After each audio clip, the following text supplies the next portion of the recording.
যুক্তরাষ্ট্রে জ্বালানি তেলের দাম কমাতে কঠোর অবস্থানে গিয়েছেন দেশটির প্রেসিডেন্ট ডোনাল্ড ট্রাম্প। এবার সরাসরি হুঁশিয়ারি দিলেন তেল কোম্পানি শেভরনের প্রধান নির্বাহীকে। আল জাজিরার খবর অনুযায়ী তেল বাজারের অস্থিরতা কমাতে কোম্পানিগুলোকে এখনই দাম কমানোর নির্দেশ দিয়েছেন তিনি। ট্রাম্পের এই নির্দেশ কতটা বাস্তবায়ন হলো আল জাজিরার বরাতে তাই জানাচ্ছেন ত্রিবেণী তনু।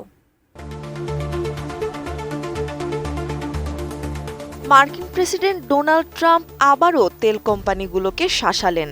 আল জাজিরার তথ্য মতে ট্রাম্প অবিলম্বে খুচরা বাজারে জ্বালানি তেলের দাম কমানোর দাবি জানিয়েছেন। বিশেষ করে শেভরন কোম্পানির প্রধান নির্বাহী মাইক ওয়ার্থের ওপর তিনি বেশ বিরক্ত।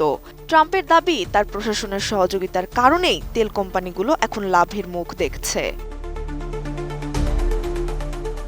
সামাজিক মাধ্যমে ট্রাম্প লিখেছেন, তার দূরদর্শী নেতৃত্ব না থাকলে তেল শিল্প এতদিনে ধ্বংস হয়ে যেত।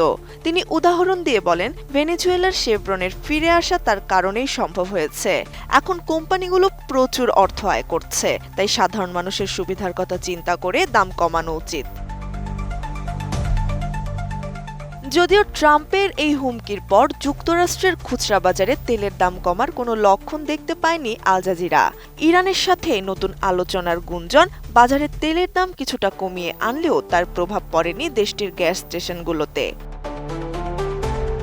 ট্রাম্পের আশা, যুদ্ধ শেষ হলে তেলের দাম পাথরের মতো দ্রুত নিচে নামবে। বিষয়টিকে হাস্যকর উদ্যোগ হিসেবে দেখছেন যুক্তরাষ্ট্রের অর্থনীতিবিদরা। আল জাজিরার কাছে দেওয়া সাক্ষাৎকারে তারা জানিয়েছেন, তেলের বাজারে দীর্ঘমেয়াদী সংকটে পড়তে যাচ্ছে যুক্তরাষ্ট্র।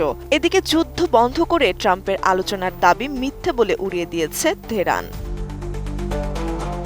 ত্রিবেণী তনু, ATN নিউজ।